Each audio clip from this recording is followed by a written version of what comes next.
আসসালামু আলাইকুম প্রিয় ভাই বোনেরা, আপনারা কেমন আছেন? আলহামদুলিল্লাহ আমি ভালো আছি। আজকে আপনাদের সামনে আবার চলে এসেছি ভাজা পোড়া পার্ট 4 নিয়ে। আজকে পার্ট 4-এ থাকতেছে ওই যে আমি নারকেল দিয়ে পুরটা তৈরি করেছিলাম না, নারকেল, গুঁড়া দুধ, বাদাম আর কিশমিশ দিয়ে, সেটা আমি এখন এর মধ্যে পিঠাটার মধ্যে ভরে সুন্দর করে একটা আটা দিয়ে গ্রেভি তৈরি করেছিলাম, সেটা দিয়ে আমি সুন্দর করে লাগাই নিচ্ছি। লাগাইয়ে সুন্দর করে সব রেডি করে নিয়েছি। এবার তেলের মধ্যে ভাজার পালা।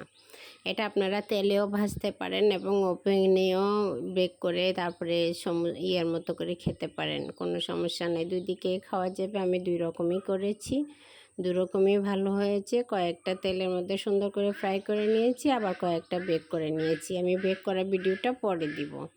আজকে তেলে ভাজা ভিডিওটা দিলাম, ভিডিওগুলো একটু লম্বা হয়ে যাচ্ছে, আর সেই জন্য আমি একটু ছোট ছোট করে পার্ট টু পার্ট করে দিচ্ছি। কেউ কিছু মনে করবেন না, কষ্ট করে ভিডিওগুলো দেখবেন। এবং আমার ভিডিওগুলো আপনাদের কেমন লাগলো, কে কোথা থেকে দেখতেছেন সেটা কমেন্টে জানাবেন।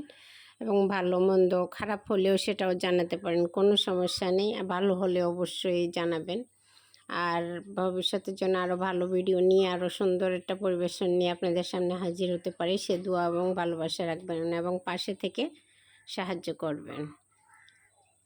এই যে আমার ভাজা পোড়া প্রায় লাল লাল হয়ে আসতেছে, একটু ব্রাউনিশ করে নিব। একটু ব্রাউনিশ হয়ে গেলে তারপর আমি নামাই নিব।